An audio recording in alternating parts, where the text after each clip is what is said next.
I want to do a little call and response. If I say, let us bless the Lord, what do you say? Thanks be to God. Let's try that again. Let us bless the Lord. Thanks be to God. I'm so glad to see each of you here today, you lucky people to come on this holiday weekend. Lucky for two reasons. One is that coffee hour is at the rectory, so I hope you'll come over and have a little bite. And then two, today's a short sermon. Let us bless the Lord.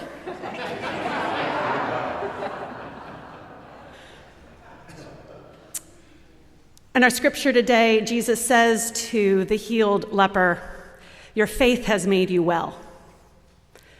Such a phrase can confuse us, how exactly that happens. And yet faith is a central theme in Luke's gospel.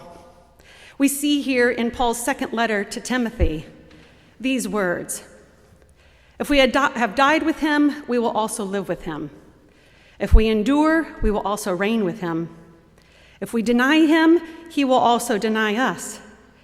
If we are faithless, he remains faithful, for he cannot deny himself." The loving God is in relationship with us. The purpose of God is to be our God. We have the option, the free will, to consent to God's lordship in our lives. Thus, being faithless, it's an option for us. God, however, has created us for himself. As the one who is God of all, God cannot be faithless to us, for that goes against God's nature as God, which is Lord of all. God will never not be Lord of all, whether we act like it or not. God is always Lord of all. And so how is it that our faith makes us well? Most simply, it's when we trust our lives to God. Even the hardship and suffering becomes purposeful. When we trust our lives to God, we discover God's glory, even through, and maybe even especially, in our hardship and suffering.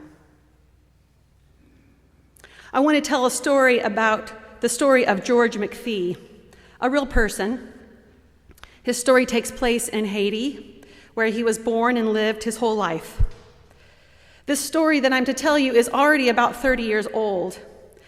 I read it in a book entitled "All You Really Need to Know About Prayer You Can Learn from the Poor" by Louise Perrotta. George suffered from Hansen's disease, also known as leprosy. Hansen's disease is an infection caused by a slow-growing bacteria called Mycobacterium leprae.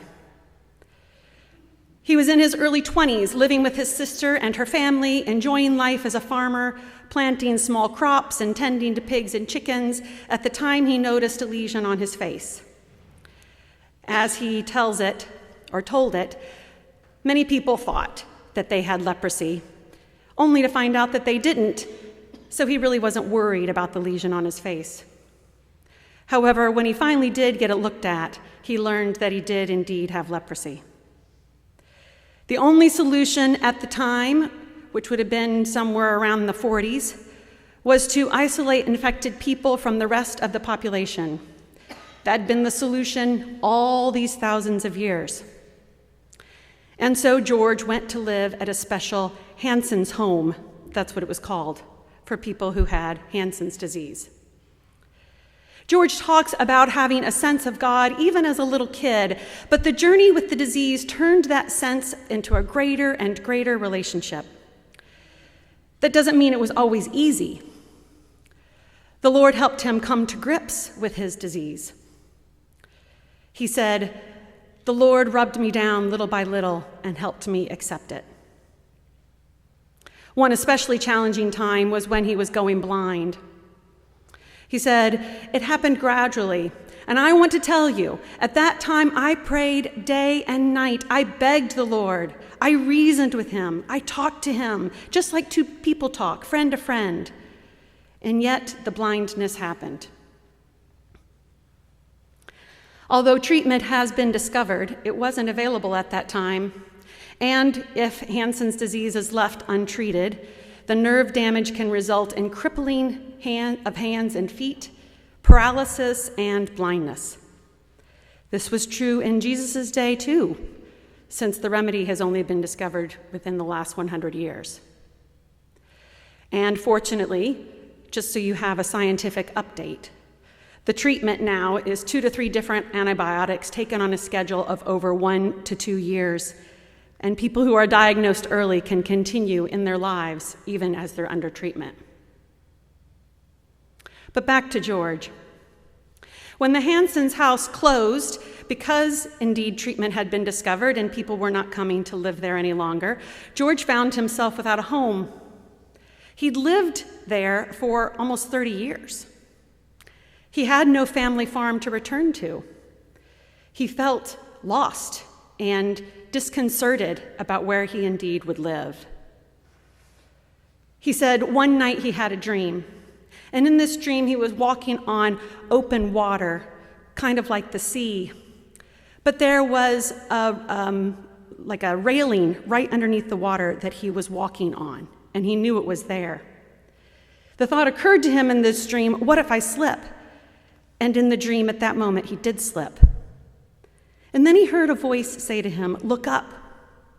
And he looked up, and down came a thick rope and fastened around underneath his arms. It was at that moment that he remembered the words of Scripture, when you go through the waters, I will be with you. And his fear subsided. Shortly thereafter, a Catholic priest from St. Monica's founded a home for these folks who didn't have a place to go. And it was very honestly titled St. Monica's Home for the Abandoned Elderly. So that is where George finished out his days.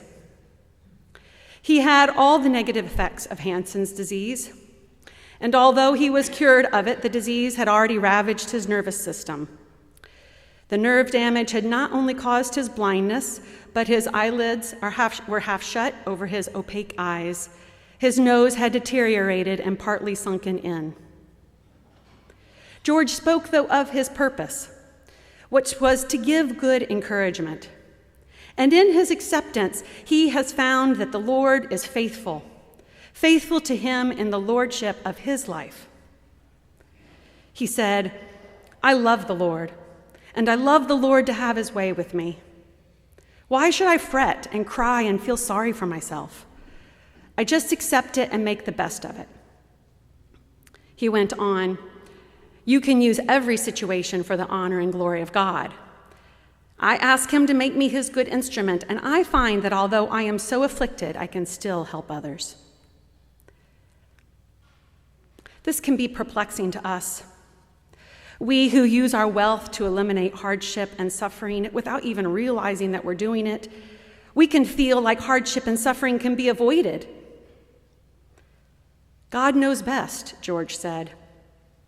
If I was enjoying good health and had a lot of material things, maybe I would stray away from the Lord. I want to say from personal experience, yes, George, that is what happens. George's story, as well as today's gospel, should give us good encouragement to not be afraid when our lives have periods of hardship and suffering.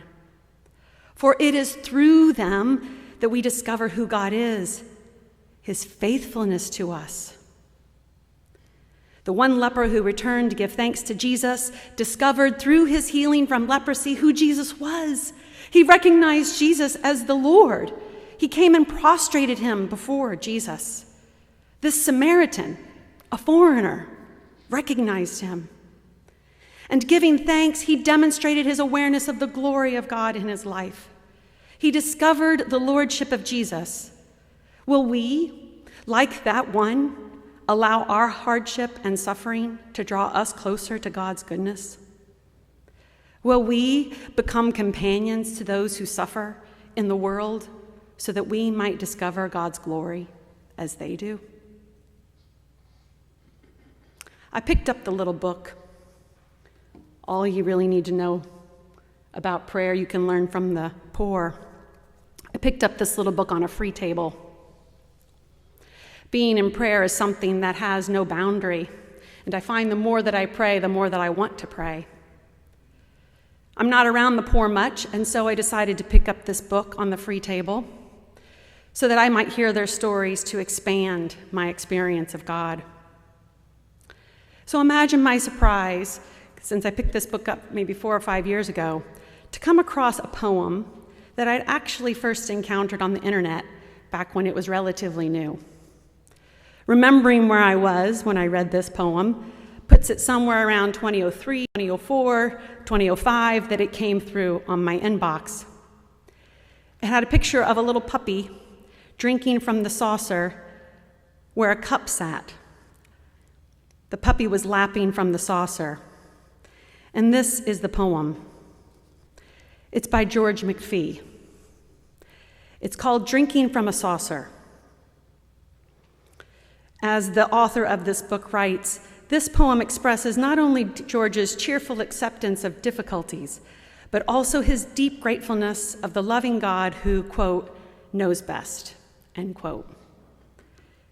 This is George's poem. I have never made a fortune, and it's probably too late now. I don't worry about that much. I'm happy anyhow. As I go along life's journey, reaping more than I have sowed, I'm drinking from a saucer because my cup has overflowed. I don't have lots of riches, and sometimes the going is tough. I have a family that loves me, and that is quite enough. I thank God for his blessings and his mercies he's bestowed. I'm drinking from a saucer because my cup has overflowed. I remember times when things went wrong, my faith got a little thin. Then all at once the dark clouds broke and the sun peeked through again. Lord, please help me not to gripe about the tough rows I have hoed. I'm drinking from a saucer because my cup has overflowed. If God gives me strength and courage when my way grows steep and tough, I'll not ask for other blessings. I'm already blessed enough. May I never be too busy to help another bear their load. I'll keep drinking from a saucer because my cup has overflowed. Let us bless the Lord.